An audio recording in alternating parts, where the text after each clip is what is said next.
Olá a todos e todas, chegamos ao nosso episódio 84 do Bate Furado. Boa noite, amantes do cinema de todo o Brasil. Hoje estamos presentes, eu, Ryzen. Você era o escolhido! Foi dito que você iria destruir o Sith, não se unir a eles! Nosso querido Fink. Ele é poderoso com a força. Nosso querido Tio Gamer. Você quer o jogo pra você? Eu vim aqui para mostrar que seu jogo é ainda mais fácil. Dá licença e abre espaço. E nosso querido Pegasus. É você, Seiya? Seiya! É você! Sim, sou eu. Seiya? Sim, sou eu. Seiya! É você! Sim, sou eu. Seiya? É você? Seiya! Você? Desde o episódio passado, o episódio 83, que estamos fazendo algumas mudanças. De modo que nossos episódios agora serão temáticos, e não mais por notícias aleatórias. Em nosso segundo episódio temático, vamos novamente explorar o recém-lançado e já aclamado filme Liga da Justiça versão do Zack Snyder, o popular Snyder Cut. Há inimigos vindo de muito longe. Eu preciso de guerreiros, do desconhecido e de outros como ele. Eu estou formando uma aliança para nos defender. Porém, hoje nós vamos conversar sobre o filme com muitos spoilers. Alerta de spoiler, alerta de spoiler, alerta de spoiler, alerta de spoiler. E para isso vamos dialogar sobre cada capítulo do Snyder Cut. Eu gostaria de deixar claro, como fiz no episódio anterior, que as opiniões individuais dadas durante os programas não refletem necessariamente a posição do Bate Furado como um todo. Explico melhor. Cada participante aqui é livre e soberano para opinar, havendo sempre convergências e divergências de opiniões. Dito isto, gostaria de fazer uma breve introdução à obra que iremos discutir. Bora! Liga da Justiça, 2021, versão do diretor Zack Snyder, foi lançado agora, em 18 de março, mês passado, pelo serviço de streaming HBO Max, e também disponibilizado em outras plataformas ao redor do mundo. Em resumo, Batman e Mulher Maravilha buscam e recrutam um time de meta-humanos, com Aquaman, Cyborg e Flash para salvar o planeta de ameaças que estão por vir. O filme tem duração de 4 horas e 2 minutos e um orçamento de 70 milhões de dólares. O novo Liga da Justiça é um relançamento do filme de 2017 e teve como ponto de partida o clamor dos fãs que se mobilizaram na internet e pressionaram por uma nova versão. Zack Snyder decidiu dividir o filme em 6 capítulos. Sobre isso, iremos abrir as discussões de hoje com o primeiro capítulo. Não conte com isso, Batman. E aí, o que vocês acharam, Bate Furadinhos? Primeiro capítulo, ali o começo do filme abre de uma maneira bem icônica, né? Aquele grito do Superman ecoando por todo o planeta, ao ponto também de chegar a acordar as caixas maternas que até então dormiam, né? A gente já vê logo de cara ali no episódio o Batman ciente de que algo muito ruim estava por vir, né? O Lex Luthor também acaba ali falando pra ele, né, que como Deus estava morto, o sino tinha sido tocado. E no final ali do filme do Batman vs Superman, essa frase do Lex acho que não tinha ficado bem esclarecida. A impressão que eu tive é de que o Lex Luthor tinha feito alguma cagada e tinha resolvido chamar alguém para vir invadir a Terra.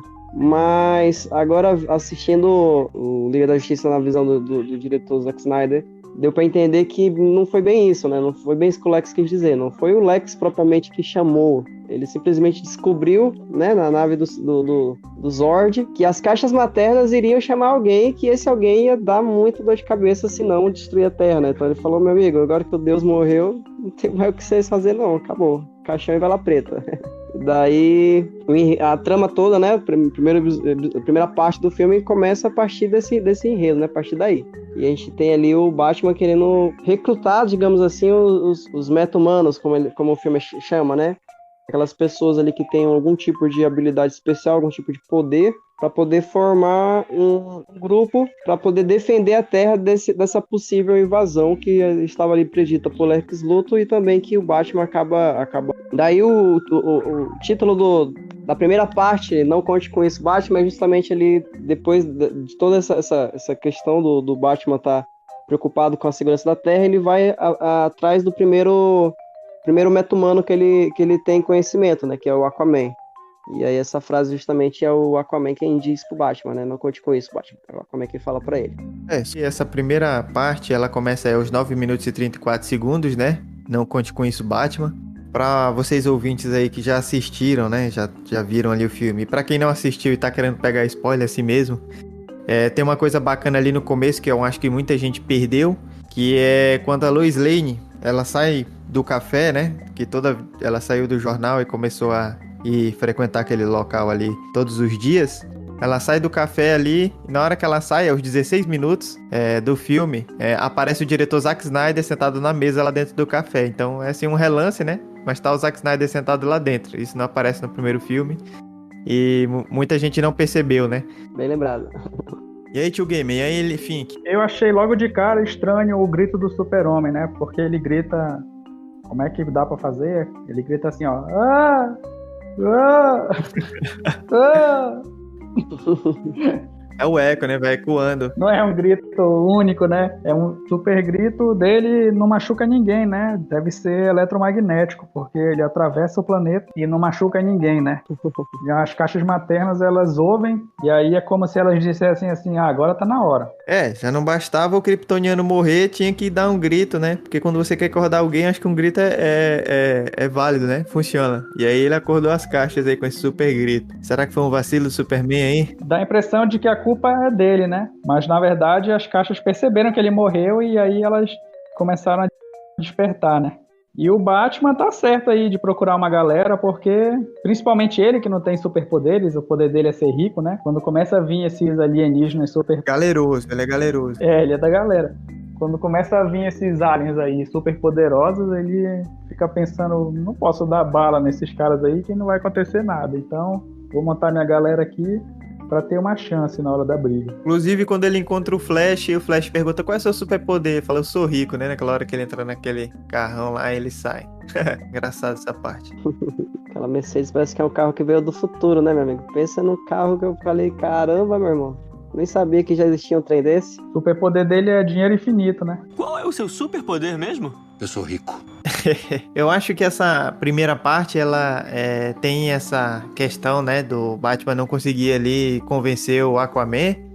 E o Aquaman fazendo aquelas poses lá, né, e tudo. E esse filme, ele tem muita pegada mesmo do Zack Snyder, né?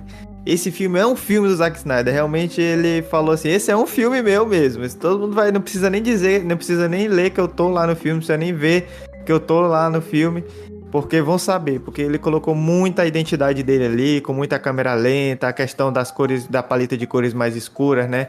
Ali pro... eu acho que se falar assim pro Zack Snyder, 50 tons de cinza, falar, não precisa de tudo isso, né? Menos, vamos botar só uns cinzas ali, ele utiliza um negócio meio escuro mesmo, e tem muita pegada dele em muitas coisas. Agora, uma coisa que eu achei impressionante é o filho da mãe do Aquaman, que devia defender os peixes, ele vai lá, salva o cara da água, bebe uma cachaça lá, um whisky, e depois ele joga a garrafa no mar. Vocês viram lá? Sacanagem. É sério isso? É sério isso? Joga a garrafa no mar depois de ter levado um monte de peixe pros caras, né? Pra comer os peixes, pô. Não basta só jogar a garrafa no mar, dá por cima e leva o peixe pros caras. É um cara que não arruma a própria casa, né? Ele vai jogando ali e um dia ele dá um jeito. É verdade. Um cara que tem poderes nesse filme é o Snyder, né? Porque algumas coisas que ele fez ali não vi sentido, é só porque ele podia mesmo, né? Ele fez um filme de 4 horas porque ele podia. Se fosse no cinema, ninguém ia dar conta. Não ia ter como pagar para ver um filme de 4 horas no cinema. Não sei se todo mundo ia achar bacana. Agora, como é na TV, em casa, a gente controla ali uma pausa ou então vai direto. Outra coisa que ele usou os poderes dele é fazer um filme na proporção de 4:3, né? Não vejo muito motivo, é só porque ele pode mesmo. E é desse jeito e é porque é. E é desse jeito e é mesmo e é porque é mesmo. E acho que todas essas liberdades que ele teve aí foi justamente porque a galera tava apoiando ele. E acho que a Warner também quis dar uma carta verde para ele fazer o que ele quiser. E aí, acho que foi isso. E essa questão da proporção, apesar de tudo, durante o filme até achei interessante. Gostei porque às vezes a gente quer ter TV grande e realmente quando a tela é muito grande a gente acaba perdendo algumas partes. É igual quando a gente vai pro cinema e senta muito próximo à tela, né? E aí você, para ver algumas partes, você vai ter que estar ali girando a cabeça para um lado e para o outro. E nessa proporção que ele colocou o filme, depois começou o filme ali, poxa, mas tá faltando umas partes ali. Para que eu compro uma TV widescreen se o cara vai fazer um filme assim, né? Fiquei pensando. Mas depois eu esqueci disso, fiquei tão ali ligado no filme, querendo saber o que ia acontecer, né? Entender aquela trama, porque eu acho que foi uma trama que foi bem contada, né? Foi uma história que ele soube contar a história e ele soube fechar os erros, né? Ele soube suprir os erros da primeira versão. Bem, é um filme bem interessante aí. Tem alguns pontos também que eu achei meio errados aí. Aquele grito no começo eu achei meio... Eu acho que foi mais simbólico, né? Do que realmente realista, né? Foi mais uma forma simbólica de demonstrar que ele estava morto ali, pra gente meio que entender o que estava acontecendo. É um filme aí que eu acho que eu já falei, é recheado de easter eggs. É mais artístico, né? De maneira artística. É um filme recheado de easter eggs, né? E uma coisa bem legal desse filme foi tivemos aí vários personagens inéditos, né, que não tinham aparecido no outro filme, que apareceu dessa vez. Nós tivemos aí o Darkseid, né, levando a peia e batendo também. Inclusive mostrou até ele lançando raios ômega, né, que é algo bem emocionante nos quadrinhos, e quando apareceu eu fiquei, caralho, já apareceu no trailer, eu fiquei, caralho, raios ômega. Também tivemos aí o Darkseid, né, e acho que foi algo aí que o Ryzen até comentou no episódio sem spoiler, que agora eles apresentando o Darkseid ali, conversando com o Lobo da Steppe, eles nos deram mais referências e história ali pro Lobo da Steppe, né? Antigamente o Lobo da Steppe parecia muito sem nada, né? Ele tava lá só por estar lá, e agora ele tem uma história de por que ele está lá, o que tá acontecendo e o que ele quer fazer. E o Darkseid também é bem importante nisso. No primeiro filme eu achei assim o Lobo da Steppe muito genérico e realmente ele, como sendo o principal vilão daquele filme, eu não gostei. Achei ele fraco. Até mesmo aquele final lá, o Superman chega e bate nele, é muito fácil aquela vitória depois que o Superman chega. Então eu achei o Lobo da Steppe muito fraco para ser o vilão daquele filme, né?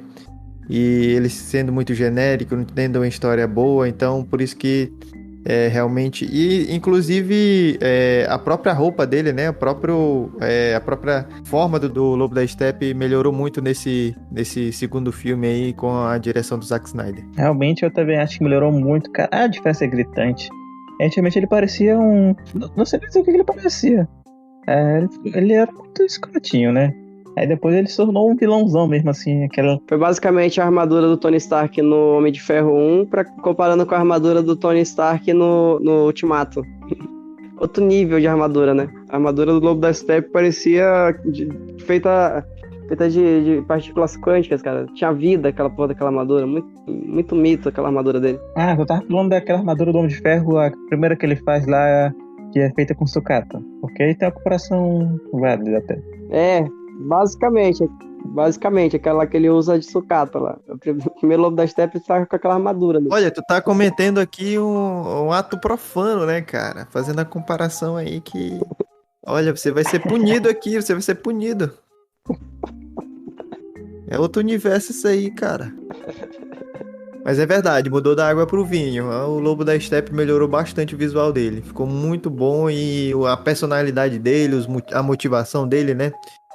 Então, naquela hora que o Darkseid fala assim, pô, não é conquistar um planeta, você vai ter que conquistar 50 mil planetas. Eu falei, puta merda. Se um ele já não vai conseguir, mano, imagine 50 mil. Com poder. Ainda deve ao grandioso 50 mil outros mundos. Ele vai ouvir seu pedido quando quitar sua dívida. Pois é foda. E mais uma coisa que aquela armadura dele ficou muito show mesmo. E tipo, aquela parte que começou a entrar um monte de flecha nele assim, caralho, essa armadura não tá nem aguentando, as flechas tudo entrando aí. Aí de repente ele faz um movimento e as flechas tudo caem assim com a armadura mexe, né? A armadura fica se mexendo, aquelas pontas dela assim. Pô, eu achei muito foda aquilo. Aquela armadura ficar se mexendo naqueles pontos assim, porra, aquilo é uma armadura muito legal. Deu uma aparência totalmente nova pra ele. E cara, ele ficou com a cara bem mais de vilão mesmo, assim, né? Ficou bem mais sério, mais... Acho que... Não sei muito como caracterizar, mas é uma... Mais sério, ficou um vilão mais sério mesmo. Acho que ficou mais dark, né? Por assim dizer. E, né, na segunda parte, no capítulo 2, a gente tem ali uma coisa que eu achei muito interessante, ficou muito bacana, que é a Era dos Heróis, né? Então, começando aos 37 minutos e 30 segundos, nós temos esse capítulo 2, a Era dos Heróis. E foi uma parte que dá pra tirar um sarro bacana ali do Darkseid, né? Porque ele leva uma peia, né? Ele chega lá no mundo, vamos conquistar aqui tem a antivida e tal, vamos tentar porrada nesses otários aqui. De repente ele só vai levando o farelo ali, chega o Zeus ali, o Ares e... Nossa, mano, dá aquela machadada nele, ele sai, perde até o caminho de casa, até esquece onde é que é a Terra, né? Então... Foi muito engraçado aquele ali, porque ele saiu bem acabado. Uma taca. Foi um mito essa cena. E é interessante essa parte porque, assim, demonstra a visão do Zack Snyder, né? De colocar os super-heróis como deuses, né? Então, ali naqueles primeiros heróis, nessa era dos heróis, né? E depois a gente vai ver que a era dos heróis vai retornar, né? Acho que é a Mulher Maravilha que fala isso pro final, né? Será que a era dos heróis tá retornando? Então, ele tem essa visão de colocar os super-heróis assim como se fossem deuses mesmo, né? Eles estão acima, né, dos seres humanos. Inclusive, tem várias tomadas em que a gente olha eles, os super-heróis, de baixo pra cima, né? Eles estão em cima e a gente tá olhando por baixo. Inclusive, naquele final épico lá, então eles todos juntinhos ali, formando a liga. Então, é uma coisa bacana, né? Pois é, né? Esse acho que é um elemento que ele já trouxe desde o começo, né? Desde o Superman. E muitas vezes nós vimos aqueles que já são mais de Deus, e Deus... falso Deus também, né? Quando ele estava se referindo ao Superman. E, eu acho que desde o começo ele estava sempre referindo ao Superman já como Deus. Tem aquela cena também que eu achei muito legal, que quando o Superman ele se recupera lá, que ele voa, aí ele fica olhando, ele vai lá pra cima assim, pegar um solzinho e ficar olhando pro planeta. Bem que eu pedi uma pastilha. E tipo, aquela cena pra mim representou muito isso de como se ele fosse realmente um deus ali, né? Ele olhando pra Terra como se fosse algo pequeno pra ele. E de certa forma, cara, eu acho que não podemos negar que alguns desses heróis ali, eles realmente têm poderes ali que são comparáveis a deuses, né? A própria Diana é filha de um deus e tem várias bênçãos de outros deuses. O Superman, ele daria P em quase todos os deuses se ele não tivesse a Kryptonita. Eu acho que o Superman, cara, o Superman, assim, nos quadrinhos o Superman é muito roubado mesmo. E é muito difícil tu achar alguém que bata no Superman de verdade. Geralmente, você vai dar pau mesmo com o Superman quando o Superman tá sério, quando eles arranjam outro Superman de outra dimensão, que aí fica doideira. Não, tem alguns outros personagens também que tem os poderes muito overpower lá, mas geralmente o Superman é tipo o OP do caralho ali. Eu não sei se eu deveria estar xingando. O OP é muito grande ali, muito poderoso e geralmente quando ele tá perdendo, ele só fala, vou ficar um pouco mais sério aqui. É tipo o Saitama. Saitama do One Punch Man. Vou ficar um pouco mais sério aqui e começa a bater. Inclusive eu tenho uma cena no desenho, não lembro agora qual deles porque tem vários desenhos, né, da Liga da Justiça aí rolando. E que é uma que ele tá brigando com o Darkseid, tá levando uma peia do caralho. Aí de repente ele pega e dá um socão no Darkseid, o Darkseid sai todo quebrado pra lá, assim, deixa um monte de coisa. Aí o Superman se limpa todinho, se arruma. Faz tempo que eu queria lutar com um pouco mais de força e eu tinha que me segurar pra não destruir tudo. Agora eu vou poder me soltar e não matar meus inimigos. Agora eu vou poder me soltar. Aí começa a dar uma pena do caralho no Darkseid, mano. Aí eu fiquei tipo, porra! Não me impressionou. Tem uma luta parecida dele com o Lobo. O Lobo chega arregaçando ele, dizendo que vai destruir a Terra. Aí ele fala, então tá bom, vou ter que lutar sério. E começa a dar pau a pau, mas briga feia.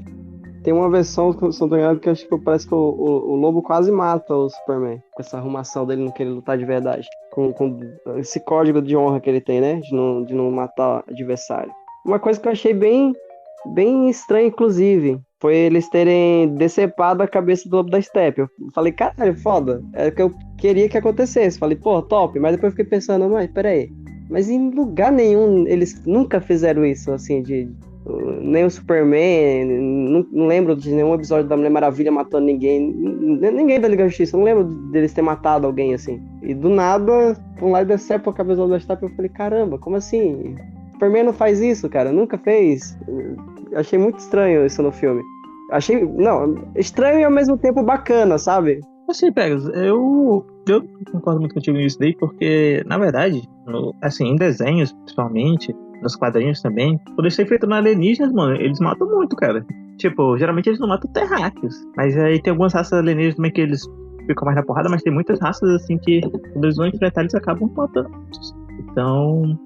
Eu lembro do Brainiac, né? A invasão do Brainiac, eu lembro que eles matam. Tem algumas coisas que foram umas mudanças bacanas, né? Igual, essa questão do Zack Snyder, a gente tem que olhar que a classificação indicativa desse filme, ela é mais pesada, né? Não é aquela classificação indicativa aberta para todo mundo e tal. É uma classificação indicativa em que eles usaram mais sangue. O Zack Snyder já fez algumas falas em entrevistas sobre isso, né? Que ele queria mostrar essa resolução, essa questão do sangue mesmo, né? De que acontecem coisas ali durante aquelas lutas, né? Porque normalmente, dependendo da classificação indicativa, tem a luta, tem a porrada, a morte até, mas não tem aquele sangue, não tem aquelas coisas, né? E nesse filme ele quis mostrar muito disso também, dentro do filme, né? Porque a gente sabe que esses filmes, assim, principalmente os blockbusters, né? Eles querem pegar uma multidão de gente, né? E as crianças, família e tudo, então eles colocam, assim, filmes com classificação indicativa muito aberta, né? Que não tem tanto sangue, não tem tanta coisa. E esse filme já não, né? Já não é um filme feito pro cinema, é um filme que é feito aí para o streamer, né? E aí quando tá lá na casa lá, mano, não vai ter ninguém proibindo a criança de assistir, né? O pai, só o pai mesmo que vai dizer se ela assiste ou não, mas dificilmente eu acho que, pelo menos aqui no Brasil, o pai vai olhar a classificação indicativa ali. Então tem essas questões aí nesse filme, que tem essa questão do sangue, dessas coisas mesmo. E na verdade eu tava lembrando aqui que, na verdade, desde o Superman, o Zack Snyder já trouxe isso, né? Superman, o Homem de Aço, ele, no final lá, ele quebra o pescoço do Zod, né? Ele tá lá e o Zod começa a lançar os raios de calor lá, visão de calor, e o Superman vai matar, eu não lembro quem que vai matar lá, vai matar um pessoal, e o Superman vai quebrar o pescoço dele pra evitar. E isso foi mas mesmo assim o Superman tá tipo, né, não queria estar fazendo isso, né? Eu não lembro se ele chora, mas ele tá tipo com esse pessoal bem triste, assim. E eu acho que ele grita. Eu acho que é alguma coisa assim. E assim, é algo que eu realmente até entendo, assim, quando a gente vai ver todo esse mundo dos quadrinhos e filmes e séries e tudo mais, porque já tivemos algumas versões que vai mostrando quando o Superman começa a matar, e aí ele começa a meio que perder essa sensibilidade, e muitas vezes ele se torna a Liga da Justiça, né? E o Superman se torna um ditador. E eu já assisti alguns outros também que tem elementos parecidos, assim, que não se torna bem a Liga da Justiça, mas ele se torna um ditador muito grande que começa a comandar o mundo, né? Como se ele fosse realmente o Deus que comanda tudo ali. E é algo realmente perigoso, porque ele tem muitos poderes e se ele se descontrola, né, quem vai segurar ele? O Batman. Exatamente, ele é muito forte. E eu acho que é isso que é bacana numa das séries recentes que tá fazendo até sucesso, que é The Boys, né? Porque mostra esse lado mais humano dos super-heróis, né? Então a gente vê o Kal-El, ele é de outro planeta, né? Foi mandado pra cá, né? O planeta dele levou o farelo e ele veio pra cá numa nave e caiu com os quentes. E criaram ele de uma forma maravilhosa que o cara virou um super bacana, né? Mas, se a gente for pensar assim, né? Que um herói, uma pessoa que foi criada com seres humanos ali e a gente é cheio de falhas, de problema, né?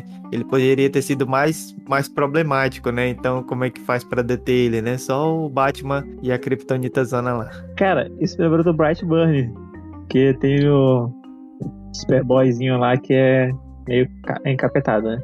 Mas eu assisti um filme também, eu não lembro agora qual que é justamente um animado e que mostra o Superman quando ele foi criado pelo Lionel Luthor, o pai do Lex. E, o cara se torna um ditador, é muito doido. Mas voltando aqui pro filme, na parte 3 nós temos o Amada Mãe e Amado Filho. Começando ali em 1 hora e 9 minutos de filme, né? A gente já tá em 1 hora e 9 minutos e a gente ainda tá no começo do filme, né? E eu acho que esse capítulo ele é muito importante, porque a gente já conversou isso um pouco no último episódio, até por essa questão conturbada do Zack Snyder de ter perdido a filha, né?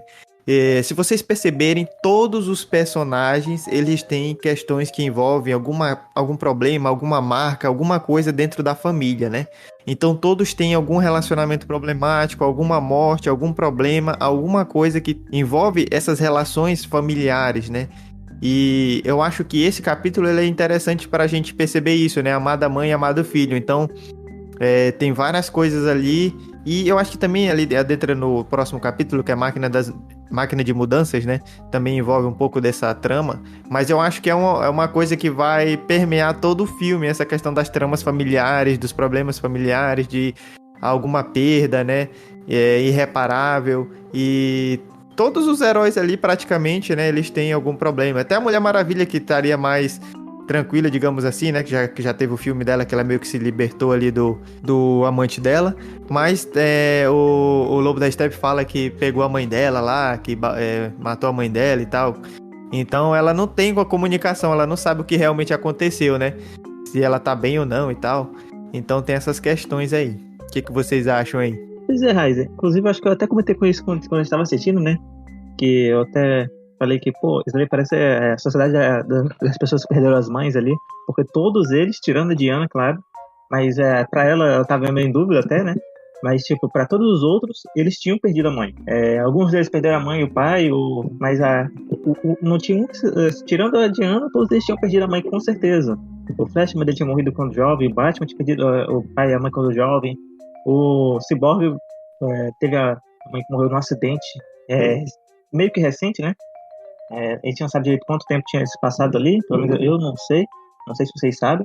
E o Aquaman também perdeu a mãe, que morreu há um tempo e na verdade não morreu, porque no filme ela tá viva, só que todo mundo pensa que ela morreu, porque ela tá presa naquele lugar. Só que nesse momento ali ninguém sabe, porque foi antes do filme do Aquaman.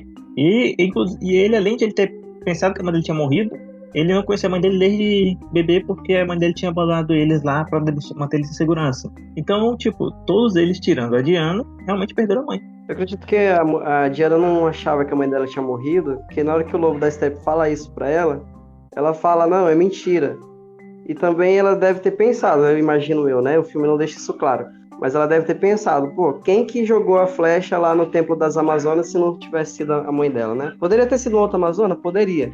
Mas eu imagino que ela deve ter acreditado que foi a mãe dela que enviou o recado, né? De que havia uma invasão e tal, e a partir dali ela procurou o Batman para poder eles estarem recrutando o pessoal para ajudar a combater essa invasão, né? Montar o exército do Batman, digamos assim. Uma parte interessante também envolvendo a Mulher Maravilha, que a gente não comentou, acho que... Não lembro se é na parte 2 que isso acontece, ou se é na parte 3. Mas, cara, acho que de todas as cenas de ação que teve no filme, a que eu mais falei, cara, sensacional, que eu bati palma, falei, porra, top, foda, era isso que eu queria ver. A cena da Mulher Maravilha salvando os reféns do banco, cara. Nossa, mano. Essa cena... É na primeira parte, capítulo 1. É no capítulo 1? Eu não lembrava... É logo no começo. Eu não lembrava que era o capítulo. Cara, mas que... Velho, que cena, mano. Que... Tudo foi perfeito. A câmera lenta, ela desviando as balas, ela jogando os caras longe. A forma como ela lutou, a interação. Cara... Algumas pessoas acharam desnecessário ela explodir o cara lá com o poder mais overpower dela no final, né? Eu achei. Eu ia até falar disso agora. Pô, ela destruiu mais que o pessoal. Mas eu falei, cara... Isso assim, velho. Ela é super poderosa. Ela fez porque ela quis e dane-se. Foi lá, explodiu o cara, arregaçou a porra do prédio, voou o chapéu do cara lá na baixa da égua. Mas, mano... Cara, que cena, velho. Eu falei, pô, cara, era isso que eu queria ver. Começa ela ali em cima da deusa da justiça, a deusa Temis, que inclusive é o nome da minha filha por causa da porcaria da deusa. E daí, ela lá, vai lá, arrebenta o cara. Eu falei, cara, sensacional, mano, sensacional. E acho que isso encaixa com o que vocês estão falando, que, de certa forma, demonstra ali algo que a Diana estava tendo ali, algum problema que ela estava tendo, né? Um certo desequilíbrio emocional e tal, não sei. Porque, apesar de eu ter aplaudido e falado, caralho, que cena foda, não tinha necessidade, né? Se a gente for parar pra pensar, ela já tinha se livrado da bomba, os outros capangas já estavam tudo detido, o cara já estava praticamente sem munição, e mesmo se ele continuasse atirando, não ia surtir efeito contra ela, como ela já havia demonstrado. Não havia necessidade dela fazer isso, né? Ela fez porque ela quis, ela fez porque ela podia. Enfim, né? Uma visão do Zack Snyder ali, né? De colocar esse momento que impressiona. Eu também achei uma cena muito bacana, gostei muito. Só essa parte que eu achei exagerada mesmo, essa parte final. Mas eu gostei muito dessa cena, porque principalmente mostrou que a Diana estava muito mais forte do que foi no primeiro filme, né? De 2017. Sim, sim. E ela estava muito mais veloz, então eu gostei bastante, né? Apesar de que, aparentemente... já nesse começo já mostrava que ela não conseguia voar, né? Só dar uns saltos. Mas ela tava muito forte, então gostei muito disso. E se a gente prestar atenção depois nas lutas, quando eles lutam contra o Lobo da Steppe na primeira luta e depois do final, as lutas são melhores e mais aprimoradas, né? Inclusive, eles não apanham tão feio, né? Eles estão ali pau a pau com o Lobo da Steppe. Eles não apanham igual eles apanharam no filme de 2017, que eu achei muito ridículo. Eles todos juntos ali apanharam e depois só o Superman chega lá e bate nele sozinho. Então, eu achei muito melhor porque eles estavam mais fortes. O Cyborg ficou mais forte, né? Que é o próximo capítulo, Máquina de Mudanças. O Cyborg, ele foi desenvolvido melhor o papel dele. A gente entendeu melhor as motivações deles, os problemas dele. E ele estava bem mais forte nesse novo Liga da Justiça do Zack Snyder e contribuiu muito mais para o desenvolvimento do filme. Com certeza. Pois é, eu também achei, achei uma cena bacana, mas também achei meio exagerado aquele final da cena lá, e ainda mais que, assim, eu fiquei, pensando a todo momento, foi uma cena foda, mas foi bem desnecessária, porque o tempo que o cara levou pra pegar a metralhadora, colocar, recarregar e tudo mais, pra poder começar a atirar no pessoal, ainda mais que ele teve que virar lá, porque tava no tiro, no estilo bala única, dava o tempo dela ter batido no cara, mano. Ela não precisava ter defendido todo mundo, ela só precisava ter batido no cara. É verdade. Mas não só ela e o Cyborg, né? Eu acho que todos eles receberam ali um upgrade ali, né? Em relação ao anterior. Teve aquela cena do Aquaman lá. Teve várias cenas do Aquaman, né? Batendo mais, controlando mais a água, né? E usando o tridente, mais aquele tridente dele.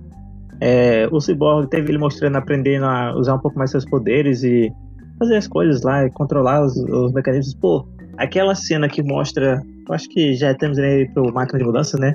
Mas, pô, aquela cena que mostra o Cyborg lá, controlando lá a internet, né? Controlando os bancos, o dinheiro das pessoas, e ele vê aquela pessoa lá, aquela mulher lá, vê toda a história dela lá, e como ela sofreu e tem filhos lá sozinha, cria os filhos sozinhas, e perdeu a casa, né? E ele faz aquela doação anônima pra ela lá, que não é bem uma doação, porque ele tá roubando, né? É um Robin Hood moderno. E... pô, é foda porque... eu achei foda porque eles nos mostram ali uma realidade, né? Uma realidade que acontece muito. E que muitas vezes às vezes a gente não percebe, a gente prefere não olhar. E ele acabou nos mostrando isso ali. E ele nos mostra como o Cyborg se tornou tão poderoso nessa era atual. Porque ele, com todo aquele equipamento, ele tem um controle meio que absoluto ali desses mecanismos, né? Dessa tecnologia nova, dessa internet das coisas de hoje em dia. Então, principalmente nos últimos tempos, tudo está sendo conectado à internet. Nós temos micro-ondas, geladeira, tudo que você pode imaginar está sendo conectado à internet. Inclusive, a gente até falou de alguns casos engraçados aqui de equipamentos íntimos, privados, que são conectados à internet, que o pessoal acaba hackeando, deixando as pessoas presas, ficando com... como é que se diz? Eu ia falar já piadinha, mas esqueci. Na verdade, ele é tipo... salsichão algemado. Empata foda. Então, Fink, partindo aí para o nosso Máquina da Mudança, né? Máquina de Mudanças começa ali em 1 hora e 52 minutos, né? A gente tá aí quase 2 horas de filme, a gente tá na metade ainda.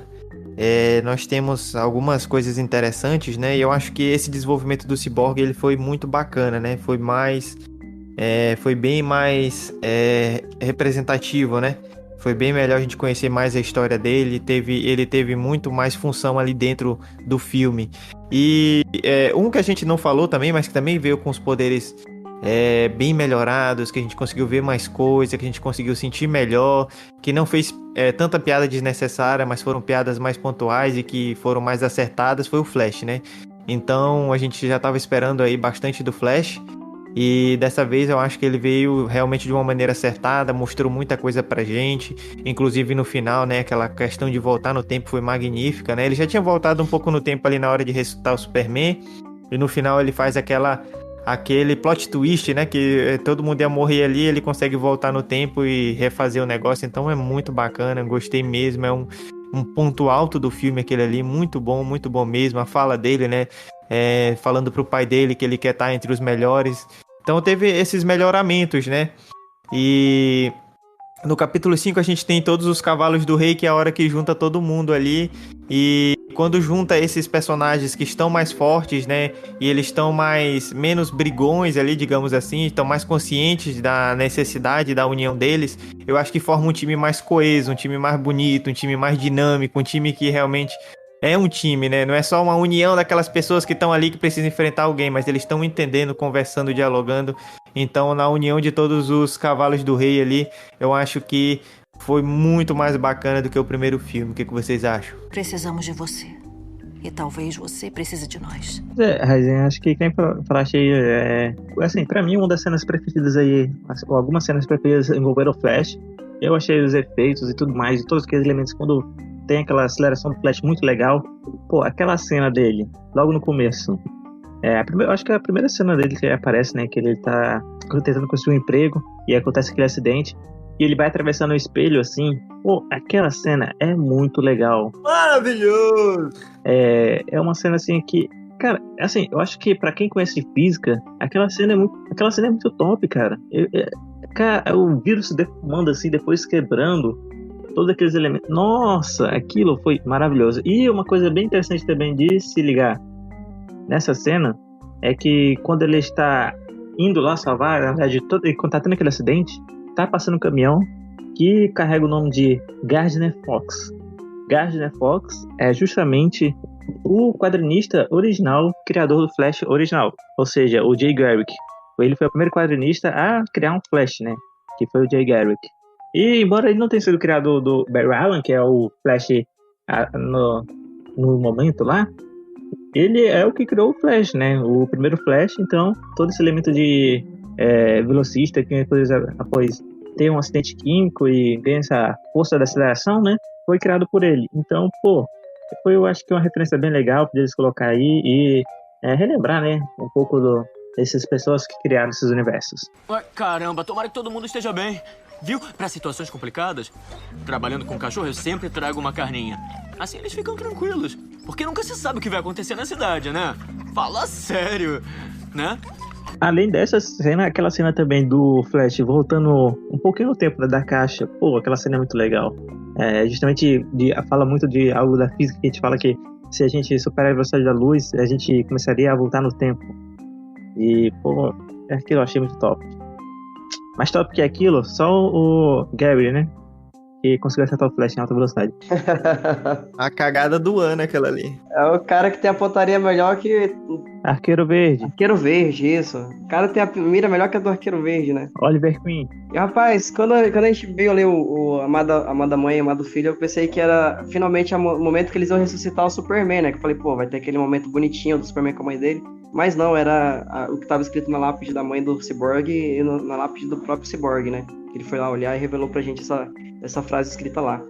E ali a parte do Change Machine, né? Máquina de transformação. Cara, a forma como eles explicaram o porquê que a caixa materna poderia ressuscitar o Superman, mano, sensacional, cara, sensacional. Da outra vez, simplesmente foi lá, botaram a caixa, botaram carga elétrica e pronto, e o Superman ressuscitou. Beleza, bacana. E a gente teve que engolir e aceitar isso. Dessa vez, não. Teve um porquê que a caixa ressuscitaria o Superman, né? Ficou muito top.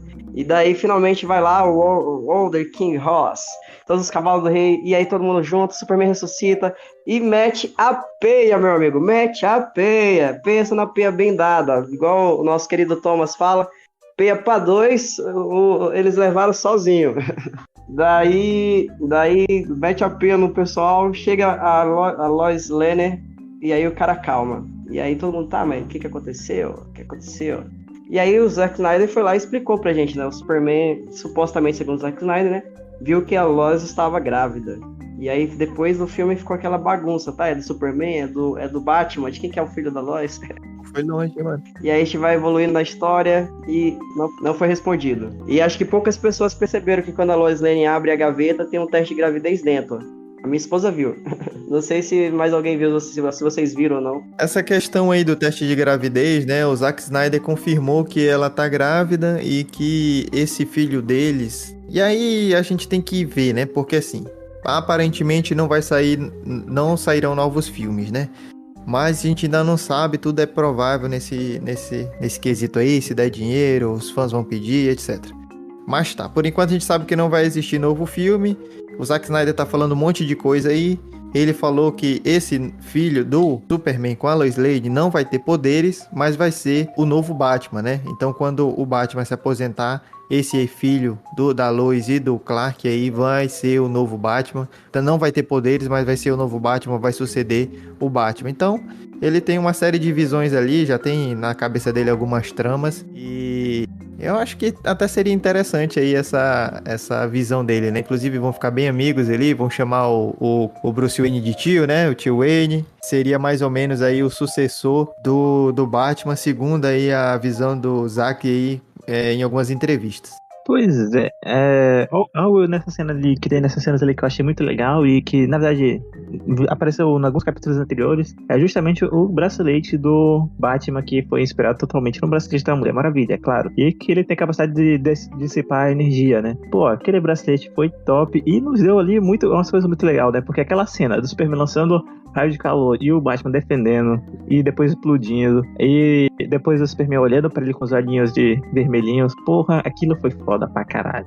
Eu achei assim, essa cena da luta deles foi mais bacana, né? O Superman ali meio que tinha perdido a memória e sentou o cacete neles ali. E no primeiro filme de 2017, o Superman meio que ainda lembra de algumas coisas, tá puto com o Batman, chega a falar, levantar o Batman ali e perguntar se ele sangrava. Então eu achei que essa versão do Superman ter voltado sem memória, né? Você morreu, né? Quer dizer, alguma coisa deve ter acontecido com você, né? E você voltar sem memória não deve ser muito difícil, não. Então achei mais interessante. Normal, pô. Todo mundo acorda puto alguma vez. Você falar também que eu fiquei sem entender. Aquele negócio era pra dissipar ou pra absorver? O bracelete do Batman. Era pra dissipar ou absorver? Porque quando o Superman lança o calor nos braceletes dele, eu não vejo dissipando a energia, eu vejo absorvendo, né? Tanto que aquece e tem hora que parece que vai explodir, ele arranca do braço, né? E daí ele arranca e joga fora. E aí eu fiquei meio na dúvida, né? Qual que era a função daquilo? Pois é, mas é pra dissipar, não? É que lá é praticamente, eu acredito, e teoricamente, e seria o melhor dissipar do que absorver. Se ele absorvesse e não mandasse energia pra lugar nenhum, a porra ia explodir sempre, mano. Mas aí, o que acontece? Inclusive, ele usa aquele bracelete lá em vários momentos pra parar as armas dos Parademos lá, enquanto eles estão lutando contra aquela primeira parte, quando eles vão resgatar o pai do Cyborg, ele usa, né? E absorve de boa. E só que lá do Superman foi muito intenso. Eles falam dissipar. E não conseguiu dissipar totalmente e acabou sendo explodindo, né? Mas, que nem eu falei, se fosse pra só absorver, teria um número limitado de uso, né? Ele levaria alguns golpes ali que absorveria e explodiria. E acabaria com o braço dele, claro. Outra coisa ali que já teve, inclusive, no primeiro filme, mas, pô, relembrar é bacana, que é justamente uma cena que lembrou muito do X-Men Apocalipse, né? Que o Flash tá correndo rapidão, aí, de repente, os olhinhos do Superman olham pra ele e ele fala: fudeu. Essa cena foi top mesmo, cara. É engraçado, nos 2 filmes essa cena. Só que no Apocalipse terminou mal pro Pietro, né? Que o Apocalipse quebra a perninha dele. Lá o Flash ficou mais de boa. Bem, pelo adiantado da hora, vamos passar aqui pro algo mais sombrio, né? Quando eles ali decidem ir fazer o enfrentamento, né? O pai do Oliver Stone morre e põe ali um aquecimento no centro da caixa para eles poderem detectar onde o Lobo da Steppe está. E eles vão lá enfrentar eles, né? Traçam um plano, vão lá enfrentar ele. E eles vão para lá e realmente essa parte da luta foi muito, muito, muito superior ao primeiro filme. É uma parte impressionante, muito bacana de assistir. O primeiro é bacana, mas não tanto quanto essa parte dessa cena de luta, quando eles chegam lá, conseguem entrar, começam a lutar. Então é muito mais interessante, a participação do Batman muito bacana também, muito efetiva. Foi uma luta ali, né, muito bacana. E se a gente pensar que no primeiro filme eles perderam um tempão do filme para salvar uma família que tava lá no meio do negócio, né? E graças aí a Odin, o Zack Snyder tirou essa família, não tinha mais, era um local que era nuclear, que tinha radiação nuclear ali. Então foi muito, muito melhor que a luta dele se concentrou naqueles personagens ali, não precisaram salvar a família, né? Que foi uma das coisas mais esdrúxulas que eu vi quando o Superman tava mais rápido que o Flash, né? Então aquilo ali pra mim foi triste demais. E eles foram pra essa luta e depois o Superman vai lá, encontra o Alfred e deve pegar a localização com ele, chega lá também, né, pra enfrentar o Lobo da Steppe, chega com tudo já, né? Chega na moralzona mesmo, já quebrando ali o machado do Lobo da Steppe. Quase nos peitos, né? Ele recebe ali no peito e assopra pra quebrar. Então chega de uma maneira muito bacana mesmo, né? Com a roupa preta, ele já foi lá na nave escolher a roupa preta. E eu acho que essa luta, ela melhorou bastante. Foi uma luta que melhorou bastante. Eles estavam lutando mano a mano ali, não tava levando uma surra. No primeiro filme o Cyborg até perdeu a perna, né? Aí que o Superman aparece. E nessa segunda versão não, eles estão lutando mais de igual para igual. Eles não estavam vencendo realmente, mas estavam uma luta mais equilibrada, né? E o Superman chega com tudo e desequilibra, realmente, inclusive arrancando o chifre ali do Lobo da Steppe. Então é bem interessante mesmo. O que vocês acharam aí dessa luta? E sem falar também, cara, que deixou muito claro o ponto ali do Batman sendo aquele cara estrategista, né? Porque tudo girou em torno do plano que o Batman traçou. A forma como eles conseguiram destruir a torre principal para poder tirar o campo de proteção para os outros heróis conseguirem adentrar. A estratégia do Batman de sair eliminando os canhões, né, de energia ali, para poder ir minando as defesas da fortaleza que o Lobo da Steppe criou usando a radiação ali do local. Foi dito, dessa vez ficou claro por que a radiação do local terminou, né? A gente entendeu que o Lobo da Steppe utilizou aquela radiação para poder criar a fortaleza dele, né? Então não foi por um milagre que o lugar começou a brotar flores lindas e ficou normalmente habitável, né? O cara simplesmente drenou toda a radiação para usar aquilo de alguma forma. Ele transformou a energia radioativa na fortaleza dele, né? E ali ficou muito claro essa questão. O Batman é o cara estrategista. Beleza, ele não tem poder, não tem superpoderes, mas o plano de ação, toda a execução, a forma como eles conseguiram fazer para conseguir bater de igual ali com o Lobo da Steppe, né? Na minha opinião, minha opinião, foi graças ao Batman e a sua estratégia, né? Sem falar também que eles apesar deles saberem que não tinham ali a força necessária, digamos assim, para poder vencer de forma efetiva o Lobo da Steppe, o Batman foi quem articulou. Não, o que a gente precisa fazer é o quê? Ganhar tempo, deixar o Cyborg perto das caixas maternas, porque é certo que o Superman virá. Ele tinha aquela fé de que o Superman era o cara que ia chegar para decidir a luta, né? Então, desde o começo ali, quando eles resolveram ressuscitar o Superman, eles já deixaram claro, não, quem vai vir, que vai dar conta de bater nos caras, até porque as caixas maternas só despertaram e chamaram eles depois que o Superman morreu, é o Superman, é o cara que vai resolver o problema. Então, já ficou claro pra gente no momento que a gente começou a assistir. E foi basicamente isso que desenrolou. O Batman foi ali, traçou todo o plano, ganhou tempo, conseguiram manter a luta por um tempo, o Superman chegou e resolveu. Cara, o cara bateu machadinha com o machado do Lobo da Steppe, mano. Matou nos peitos, bateu machadinha e fez o que fez. Sensacional. Outra cena que eu vibrei, joguei tudo pra cima, bati palma e falei, cara, era isso, velho. Isso que eu queria ter visto no filme anterior. E ficou incrível, não tem o que se falar dessa cena. Essa cena, na minha opinião, foi perfeita. Assim, eu tenho um pequeno ponto aí que eu discordo na tua explicação. Eu não concordo muito que o Batman tava realmente, assim, calculando tudo que o Superman ia aparecer. Eu creio que ele tinha esperança. Inclusive, ele fala pro coisa, né? Ele vai vir, tem esperança. Ele fala pro Alfred, tem a fé, né? Ele apelou pra fé. Ele fala pro Alfred, ele tá apelando ali pra fé, né? Mas, assim, pra mim, naquele plano dele, ele já fez o plano caso o Superman não venha também. E, inclusive, o plano dele era pra separar lá usando o Cyborg e o Flash, né? Provavelmente. E enquanto o pessoal segurava o Lobo da Steppe. Então, assim, pra mim, ele tinha fé, sim, que o Superman ia vir, mas o plano dele não necessariamente contava com o Superman. O plano dele poderia, sim, dar certo sem o Superman. E, cara, ali tem, pra mim, uma das cenas muito fodas ali, muito incrível, que é justamente aquela cena do Flash voltando no tempo. E, pô, aquela cena pra mim foi foda pra caralho, porque a gente vai vendo, assim, ele voltando e as coisas voltando ao caminho, assim, quando ele tá passando. E, pô, quando chega no Superman, que mostra como o Superman tinha sido desintegrado, e tu pensa, caralho, o cara é um deus, e ele foi desintegrado ali, é muito foda, porque vai voltando assim, vai mostrando, voltando os ossos, depois os músculos e tudo mais. Cara, eu achei aquela cena muito foda em geral. E nos mostra ali também justamente um dos pontos fortes aí que eu acho que com certeza vai aparecer no filme do Flash, né, que é justamente essa questão da volta do tempo, e que o Flash brinca muito com o tempo e com as dimensões também, mas ele brinca muito com essa questão do tempo, de voltar no tempo e inclusive tentar salvar a mãe dele e tentar libertar o pai dele. E, cara, assim, eu achei muito bacana, e é justamente um upgrade muito grande que teve no Flash, e como eu já citei aqui, o No Gary, né, que conseguiu acertar o Flash. Aí nós também eu achei muito doideira.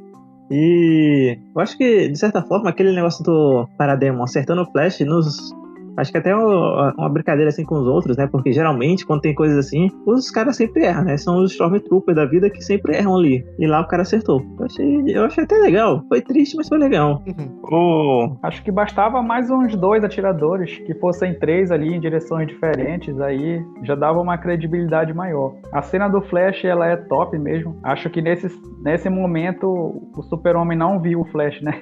Na primeira vez que eles se encontram, Superman acompanha ele com o olho e depois até começa a perseguir ele, mas agora foi tão rápido que eu acho que ele não percebeu não. E a gente chega à cena do Flash porque ele tá improvisando, né? Não é que ele tem controle ou ele já fez isso antes desse nível, né? A gente pode dizer que o plano do Batman deu errado e aí ele resolveu desse jeito aí. Pois é, né?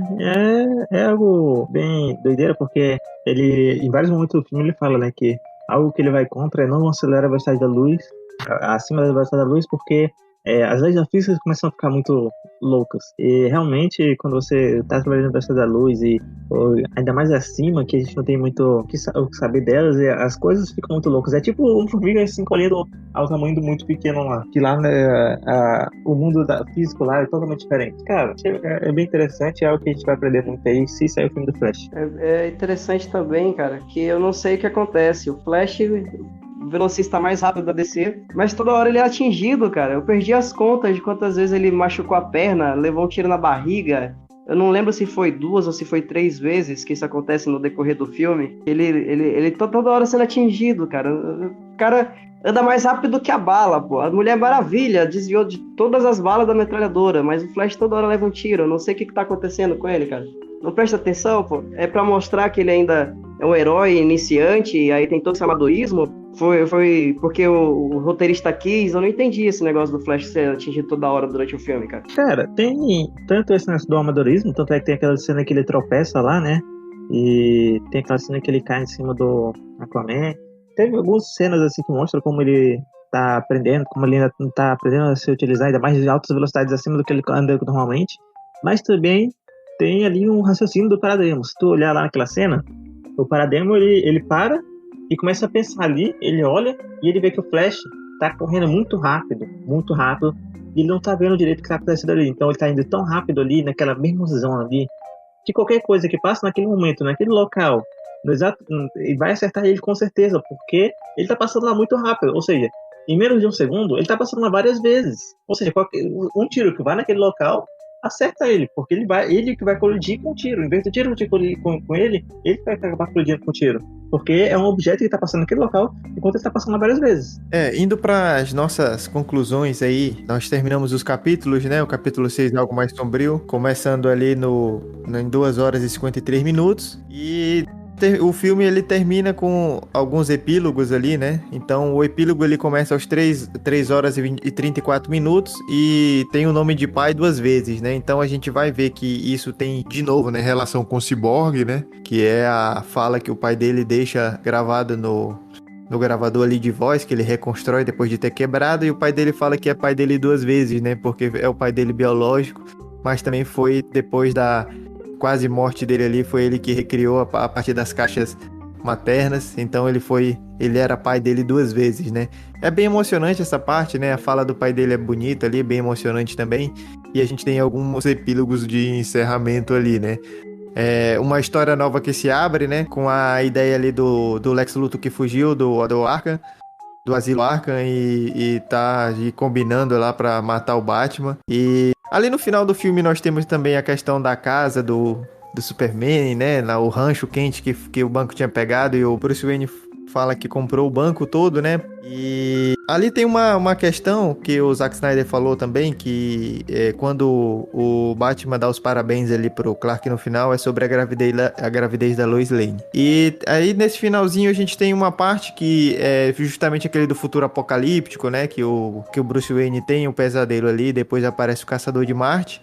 Eu acho que é uma parte que eu já vi algumas críticas e poderia ser uma parte que poderia não estar no epílogo, mas talvez nos pós-créditos, porque é uma parte que ficou uma abertura de nova história muito grande que não deu bem um ar de conclusão ali, né? Enquanto as outras partes estão dando uma conclusão e uma abertura para outras, essa aí dá uma abertura muito grande, né? Que poderia não estar ali dentro daquela história em si, mas está num pós-crédito, né, para uma coisa que a gente vai ver no futuro aí. Mas também é uma coisa interessante, porque traz aquele futuro que o Cyborg já tinha visto na hora que eles vão ressuscitar o Superman, né? De certa forma ele vê ali que vai dar tudo errado, que o Darkseid vai conseguir dominar a Terra. E depois, nesse pesadelo do Batman, a gente vê que é a partir de alguma coisa que o Darkseid vai fazer para que o Superman é que vá pro lado dele, né? Então, a gente tem algumas questões aí. O que é que vocês acharam? Eu peço que vocês comentem o que acharam desse final e já tirem suas conclusões finais pra gente encerrar o episódio de hoje. Eu entendi ali, cara, que o Darkseid fez foi simplesmente matar a Lois Lane. Não sei se foi isso que vocês entenderam também, mas pra mim que foi isso. Ele matou a Lois Lane, junto com o filho dele. E aí ele surtou, ficou um pancadão e tornou a Terra o apocalipse que o Batman viu. Eu não acho que é isso, porque senão o Superman ia matar o Darkseid e ia sair na porrada e pronto. Pois é, assim, obviamente ali a Lois Lane morreu, mas a gente não sabe quem foi que matou. E de certa forma eles estão meio que culpando o Batman porque, que nem o Coringa fala, né? Não, ele fala que não deveria se mandar um garoto fazer o trabalho de um homem. Ou seja, ele não deveria mandar o Robin proteger ela, em vez dele mesmo ter ido lá. E ela morreu e o Superman ficou do malzão, né? E tá aparentemente trabalhando ali, assim, pelo menos eu achei que parecia que ele tava trabalhando pro Darkseid. Então parece que aconteceu alguma merda ali com a vovó da Lois. E o Superman ficou puto e foi trabalhar pro Darkseid e matou o geral. Nos quadrinhos tem alguns momentos em que o Darkseid consegue fazer uma lavagem cerebral no Superman e ele começa a trabalhar pro Darkseid. Mas tirando isso, tem alguns momentos ali que eu acho bem legais ali. Essa parte do Coringa, assim, eu achei bem interessante. Tem todo aquele diálogo ali com o Batman, toda aquela discussão. E ali, tem um momento ali que ele entrega aquela carta que ele diz que é um sinal de paz entre eles, né, pro Batman. E se a gente for ver, no filme do Batman vs Superman, que o Bruce tá tendo aquela visão já do futuro, que ele tem ele lá no deserto, né, e ele tá com a metralhadora, e na metralhadora tá essa carta colada. Então já faz uma conexão com o Batman Superman também, nos mostrando que aquela visão que ele tem já é depois dessa parte. E, então significa que ele sobreviveu ao Superman lá, né? E, cara, ali, eu acho que dá pra fazer um filme ali só com esse negócio ali. Spoiler! Spoiler, Vic! Sacanagem. Faça jus ao seu nome. E ali, eu acho que nos dá um negócio ali que dá pra gente fazer um filme só em cima disso dali, porque é algo muito interessante ali, esse futuro que deu muito errado. Nós também temos nesse epílogo aí a aparição do Caçador de Marte, né? Ele apareceu pela segunda vez, ele já tinha aparecido antes, imitando na verdade não imitando, né? Se passando pela Marta e falando com a Lois Lane, e agora ele aparece e fala que precisando é só chamar ele, que ele vai ajudar no futuro. Ele poderia ter ajudado antes, claro. Outra coisa que apareceu aí, que já aparecia antes também, mas lá depois acho que fica mais claro o que vai acontecer, é justamente o Ryan Troy. Ele fica como o líder lá do laboratório. E ele é o herói que veste o manto do Electron, que é justamente um herói que tem a capacidade de encolher e aumentar de tamanho. É um pouco parecido com uma formiga, né? É bem conhecido como Atom, né? Pois algumas versões dele é chamado de Atom, enquanto outras são chamadas de Electron. Teve um momento que eu quase confundi, eu pensei que era um personagem diferente, mas depois eu fui pesquisar e opa, acertei.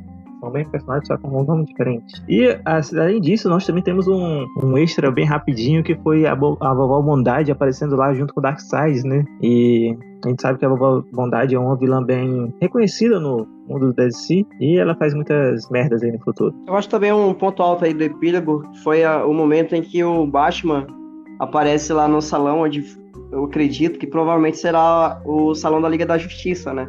E vai lá com o Alfred e a Mulher Maravilha, né? E eles falam lá, vamos colocar aqui 6 cadeiras no centro, e a Mulher Maravilha chega com espaço para mais, né? Porque eles vão recrutar, eles não vão parar de recrutar heróis, né? Agora que eles viram que realmente a coisa vai ficar séria. Afinal de contas, eles jogaram a cabeça do Lobo da Steppe nos pés do Darkseid. Então é óbvio que isso não vai ficar assim, né? Já ficou meio que óbvio que isso não vai ficar assim. O próprio Darkseid fala pra gente, não, eu vou lá buscar a minha equação antivida, custe o que custar, né? Chama as tropas aí que a gente prepara pra guerra. Então a gente já sabe que isso não vai ficar assim, e a Liga da Justiça tem consciência disso, né? Tanto que eles agora, provavelmente, acho que ali eles vão oficializar o nome Liga da Justiça, né? É bem interessante mesmo. E aí a gente vem de novo com essa questão da família, ali no epílogo, no momento em que a Mulher Maravilha vai até o Templo das Amazonas, segura a flecha negra lá que a mãe dela lançou lá com fogo pra avisar da invasão, e fica olhando em direção à ilha delas, né? A Ilha das Amazonas. Então, fica ali em aberto, será que vai acontecer? Será que ela vai voltar, vai conversar com a mãe, não vai? Só vai ficar por isso mesmo? Enfim, é bem interessante bastante mesmo. Um olhar de preocupação, né, Pegasus? Assim, outra coisa que eu acabei de ver aqui, acabei de lembrar aqui, é justamente tem um momento bem rápido que aparece aí nesse epílogo, que é justamente naquela visão futurista, em que eles mostram o Kilowog, que é uma lanterna verde. Ele tem meio que uma aparência de um pouco de um orc. E, cara, isso nos mostra aí que nesse futuro ali teremos lanternas verdes aí, né? Teríamos lanternas verdes aí rolando por aí e lutando contra o Darkseid. Outra coisa que eu achei interessante também é, logo no começo, na parte dos heróis, Era dos Heróis, é que quando o Lanterna Verde que tava presente lá na Terra lá morre, o anel cria vida própria e começa a se mover por lá, né? Agora eu fiquei pensando, será que aquele anel ficou pela Terra e futuramente ele achou o próximo Lanterna? Porque eu acho que seria uma boa explicação para um Lanterna Verde ali da Terráqueo, né? Eu acho que o Lanterna Verde é o Tio Gamer, né, Tio Gamer? Acho que o anel vai pra algum lugar, ele não fica circulando lá não. Alguma energia leva ele de volta lá pro quartel dos Lanterna Verde. Não pode ficar dando sopa, não. E aí, Tio Gamer, quais são suas falas finais? Acho que aí no epílogo, vocês como fãs da DC, tem que lembrar da história do Liga da Justiça que envolve a Lois, né, morta pelo Coringa, e a Lois está grávida, então ele já mata ali o filho e a Lois, né, e aí Superman fica sem família. Aí, muito puto, mata o Coringa, né? Faz sentido se vocês pensarem que aquele Coringa lá do outro mundo, do mundo futurista lá, ele não interage com mais ninguém além do Batman, né? Então, talvez seja um delírio do Batman ali, porque o Coringa já tá morto. No jogo do Injustice League tem uma história bem parecida. O Coringa engana o Superman, ele acaba matando a Lois e depois o Superman fica malvadão numa das dimensões. Na verdade, ali o Exterminador pergunta pro Batman, né? Já tá arrependido de ter trazido ele, então ele se vê, sim, o Coringa, não é um delírio do Batman, não. Verdade. Ali também, não sei se vocês observaram que ele nessa cena aí, depois a cena apocalíptica do Batman, do sonho do Batman, aparece ali um Flash diferente, né? Aquele Flash que apareceu pra ele no filme do Batman vs Superman, né? Não é ali o Flash que passou o filme inteiro, é um outro Flash, não sei o nome daquele Flash. Cara, eu não sei se é outro Flash, se é o mesmo Flash com a roupa diferente, porque não mostra o rosto dele, mostra. Mais velho, talvez? Não, o rosto dá pra ver, não é o mesmo ator, é outro ator. Porque ele tá com a barba, eu não sei se é o mesmo ator ou não, cara. Eu vou observar isso de novo, mas eu acho que não é o mesmo ator, não. É o cara que é o Flash que aparece pro Batman no Batman vs Superman.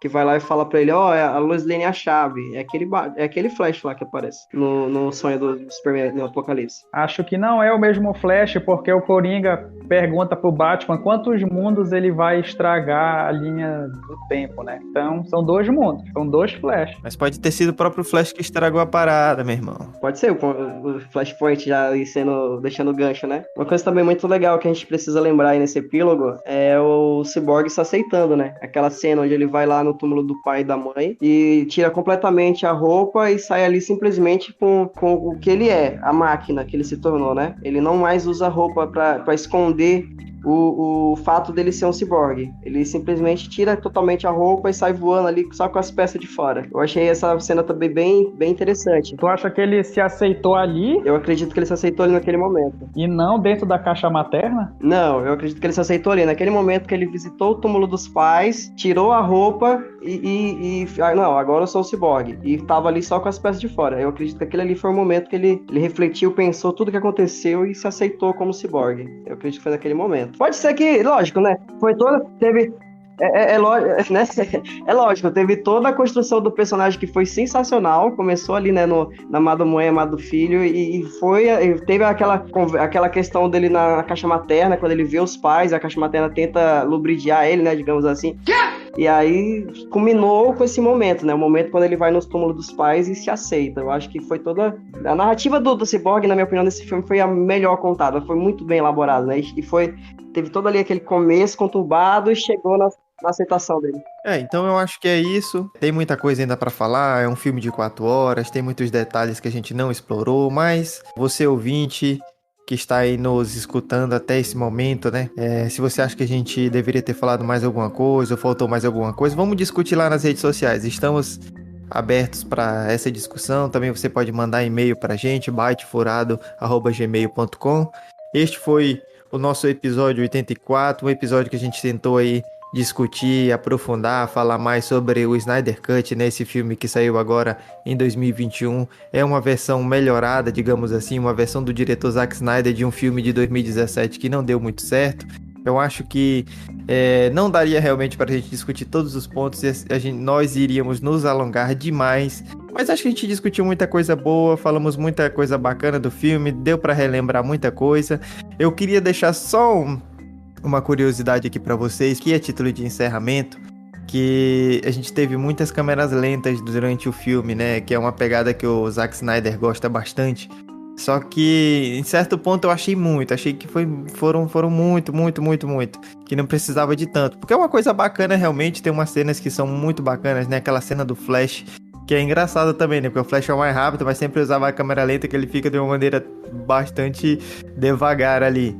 E nós tivemos, ao todo, nesse filme, 24 minutos e 7 segundos de projeção em câmera lenta, né? Foi uma coisa que a equipe do IGN levantou e deu esse tempo aí. Então, isso equivale ali a 10,35% do filme, né? Então, mais de 10% do filme a gente teve em câmera lenta. Eu acho realmente que foi bastante.